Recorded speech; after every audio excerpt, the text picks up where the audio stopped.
Hey, salut toi. Est-ce que tu vois cette couverture de livre qui gigote? Hmm. Je pense que oui. Sinon, sache qu'il s'agit du livre d'un homme qui a fait front à une institution inique pendant près de 30 années. Et aujourd'hui, j'aimerais t'en parler. Extrait directement de ce que j'ai pu griffonner en faisant le résumé du livre d'Ernest Pardo, le politique, dans ses parts actuelles, s'entremêle tant de la xénocratie d'argent qu'il n'a plus à mes yeux une réelle valeur. D'ailleurs, à celle d'Ernest Pardo non plus, je le subodore fortement. Alors quand cette ingérence descend dans le juridique, pour pervertir le judiciaire et in fine la justice, oui, entre parenthèses, évidemment, que peut-on bien en attendre? Quand ce triptyque infernal de caste financière, de politique et de gens judiciaires s'entremêle, vos droits n'ont presque plus aucune valeur, si bien que si vous touchez la corde sensible, votre réduction au silence ne tardera pas à pointer le bout de son nez. En somme, la République bananière porte bien son nom. Découvrons très succinctement un bout du livre de la supercherie judiciaire d'Ernest Pardo, que j'ai résumé pour vous en 2 temps.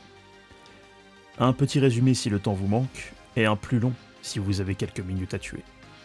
En espérant qu'il vous apporte de quoi alimenter vos discussions, avec des arguments solides je l'espère. Le sujet du jour, les encostumés du tribunal. Bienvenue sur la chaîne Mes Lectures.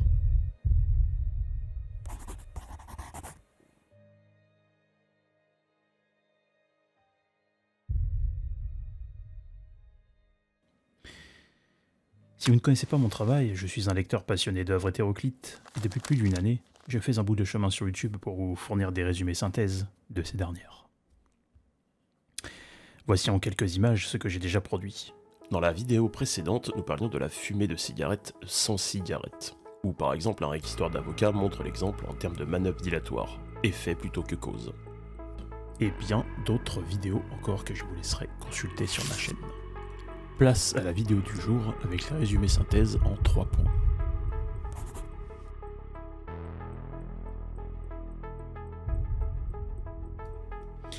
Si toi aussi tu ne souhaites pas perdre plus de ton temps à regarder le contenu en entier, car tu sais, tu as une vie de famille, ou que tu as l'emploi du temps d'un ministre, voilà ce qu'il ne faut pas louper de la vie.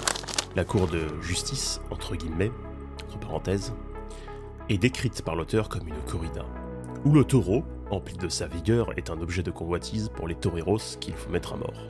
En somme, le justiciable, qui peut être jugé par être justiciable de l'opinion, puis, en cas d'intervention d'un membre de l'agent judiciaire ou de la secte, on habille cela de conscience par un code de déontologie. Cela dans le but de générer moins de peur chez le taureau, enfin, chez le justiciable. L'auteur taquin, avec cette institution, nous fait un parallèle très intéressant entre l'histoire de la robe des magistrats et le fait que cela provient du vieil allemand rouba, qui signifiait vol, pillage ou encore rapt. De plus, même si vous avez une expérience professionnelle, que vous êtes diplômé, que vous apportez un avis extérieur, la seule condition pour que votre avis soit retenu reste encore de faire partie de la caste, ou de porter la robe, des robes. Décidément, cet accent, je ne sais pas s'il va venir. Hein. La mise à mort économique, par des manœuvres dilatoires, s'accompagne dans le livre par l'entremise d'un autre, d'Hubert van der Toren de Montal. D'un passage racontant l'histoire d'une bataille juridique entre un petit artisan de la ville de Béziers sur un couple de magistrats, l'UE a instauré, mais uniquement de façade, posture, le principe d'égalité des armes, c'est-à-dire justiciable ayant les mêmes moyens de défense que l'institution, qui est comme pour beaucoup d'autres choses, uniquement qu'un mythe.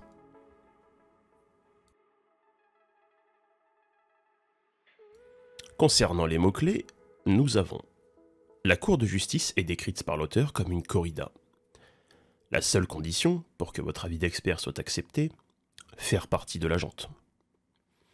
L'auteur nous parle, par l'entremise d'un livre, d'une affaire juridique entre un artisan et un couple de magistrats.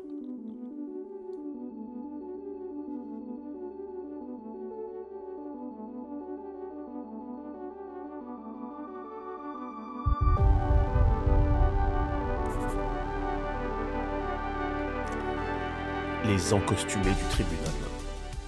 Si vous avez déjà eu affaire, jeu de mots, à la justice, une cour est décrite par l'auteur comme une arène.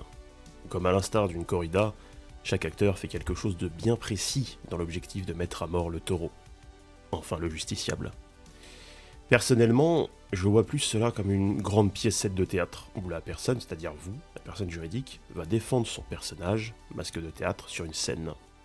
C'est en quelque sorte, pour ne pas faire de répétition absurde, un jeu de théâtre. L'auteur nous fait d'ailleurs un bel exposé sur le mot « robe », R-O-B-E, puisque les magistrats et hommes de loi en sont parés. Le mot « robe » vient à la base du vieil allemand « ruba », qui a été repris par le vieux français par « roba ». Or, il signifiait le vol, le pillage, le rapt, comme l'allemand d'aujourd'hui « der Robe ». La racine du mot en vieil allemand « rub » donna « ruban », qui signifiait « arracher, ôter avec violence ». Les guerriers qui volaient après leur rapt utilisaient le mot « butte » pour signifier leur butin. Et vous l'aurez, je pense, compris, même si aujourd'hui le mot « roba » en vieux français c'est largement anobli, le butin des hommes de robe n'est autre que celui du justiciable. La boucle est bouclée, vous me direz. Une bien belle histoire de corne-cul péjorative. Puisque je prends comme exemple qu'une cour est comme une piècette de théâtre, je suis quand même assez ravi de voir que Ernest Pardo nous dit que dans la pièce, chaque enrobé, en costumé pardon, reconnaît l'autre et que chacun s'accorde pour ne pas se tirer dans les pattes, quitte à flouer le justiciable. Et puis, on habille bien volontiers le fait de ne pas intervenir à la place des membres de la secte, par tout un tas d'artifices de conscience du genre code de déontologie. L'auteur nous parle d'un texte de lieu que je vous laisserai découvrir sur l'importance d'être dépositaire d'un diplôme ou d'une expérience professionnelle, mais que cette condition s'envole lorsque la caste de l'agent judiciaire prend tout l'espace. Seule exigence, dit-il, porter la robe, et en vieux germain, des robes.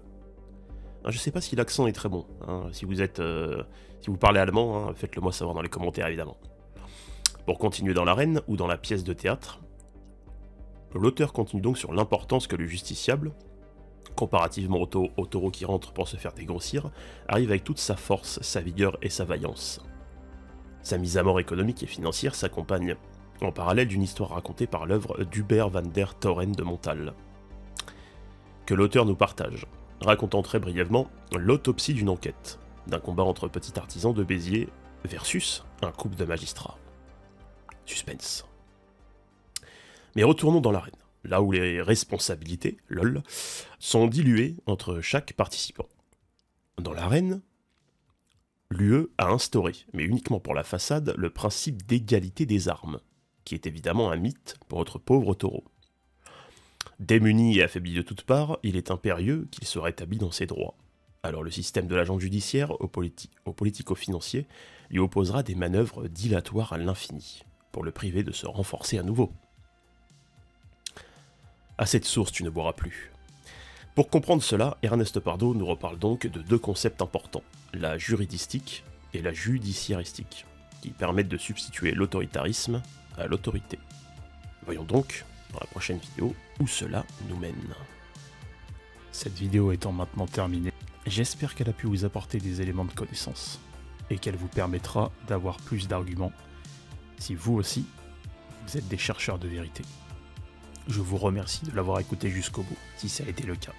Dans la prochaine vidéo, nous verrons en France, enfin ce qu'on appelle la France aujourd'hui, alors que ce serait plutôt la République dite française, le peu de représentativité du droit sur les concitoyens. Peu importe l'heure à laquelle vous m'écouterez, je vous souhaite une excellente journée, soirée, et je vous dis à bientôt sur la chaîne Mes Lectures.